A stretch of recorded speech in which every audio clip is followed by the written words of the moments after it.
Í lið 7 á dagskrá sem fundargerð borgarráðs frá 9. mars. Þar undir 14. liður reglur varðandi afnot af borgarlandi vegna skilta og útstillinga. 29. liður tillögur að viðaukum við fjárhagsáætlun Reykjavíkurborgar 2017. Og svo fundargerð borgarráðs frá 16. mars. Þar undir 29. liður keilugrandi úthlutun lóðar. Við þurfum að samþykkja 29. lið og 14. lið. Þannig ég ber upp 14. lið undir fundargerð borgarráðs frá 9. mars varðandi reglur varðandi afnot af borgarlandi vegna skilta og útstillinga, þau ykkar sem samþykkja þakgjöfumörki. Það samþykkt samhljóða. Og það 29. liður einnig undir tillögur að viðaukum við fjárhagsáætlun Reykjavíkurborgar 2017, þau ykkar sem samþykkja þakgjöfumörki.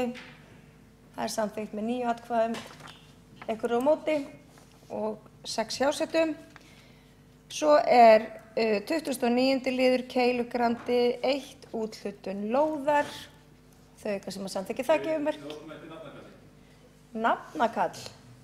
Hér komin ósk nafnakall. Það spennandi, við ætlum að taka aðeins pásu. Tökum stutt hlé.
En þau kom ekki. Nei, ekki. Ætlaðu að fylgjast með henni? Fundur aftur settur. Hér hefur verið beðið nafnakall af hálfu borgarfulltrúa. Forseti hefur orðið við því. Það fer þannig fram að hér ég með lista borgarfulltrúa í stafrófsröð og hér í kassanum eru tölur frá 1 upp í 15. Forseti dregur eina tölu úr bunkanum og talan sem verður tala þess borgarfulltrúa sem að byrjar. Það er spennandi. Og það talan 10 og það forsetinn sjálfur. Þannig að borgarfulltrúin sem kemur á eftir forsetinum, númer 11, Magnús Már Guðmundsson, hann byrjar. Forseti ætlar að gefa fulltrúnum tækifæri á því að koma hingað upp og fá 1 mínútu til þess að útskýra eða gera grein fyrir atkvæði sínu ef þeir óska þess. Þannig að Magnús Már Guðmundsson, borgarfulltrúi, hvað segir þú? Vill borgarfulltrúi koma?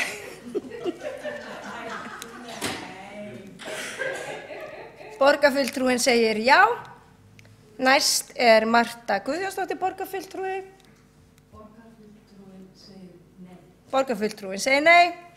Sigurður Björn Blöndal, borgarfulltrúi. Borgarfulltrúin segir já. Þá það Skúli Helgason, borgarfulltrúi. Ég segi já. Borgarfulltrúin segir já. Sveinbjörg Birna Sveinbjörnsdóttir, borgarfulltrúi. Borgarfulltrúin situr hjá. Borgarfulltrúin situr hjá. Áslaug Friðriksdóttir, borgarfulltrúi.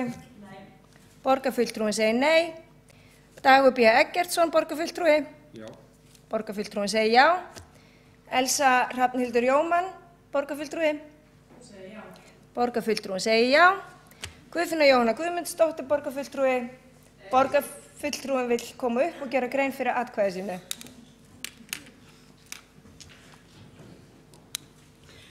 Ég hef alveg talað grunar að hann byrja hann um þetta. 1 mínúta.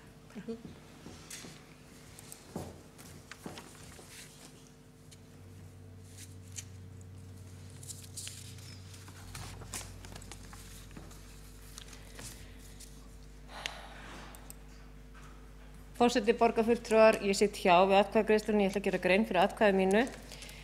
Þegar málið var kynnt haustið 2015, það að segja að það var samþykkt verklýsing að það lá fyrir bréf frá KR þar sem að var ekki hægt að ráða að KR hefði áhuga á lóðinni heldur að taka þátt í svokölluðu lýðheilsubraut væri þarna í gegnum hverfið.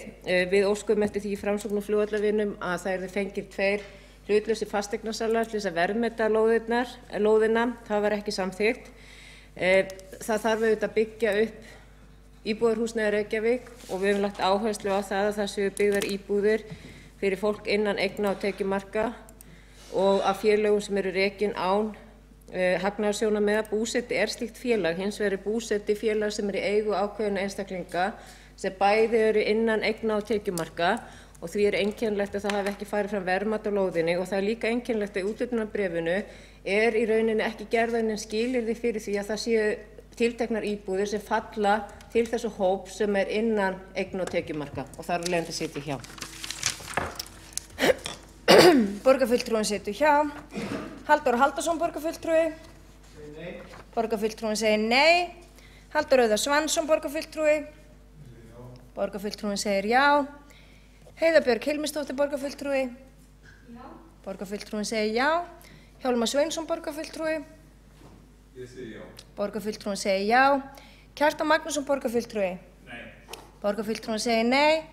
Og Líf Magnúsdóttir, borgarfulltrúi, segir já. Þá þessari atkvæðatalningu lokið.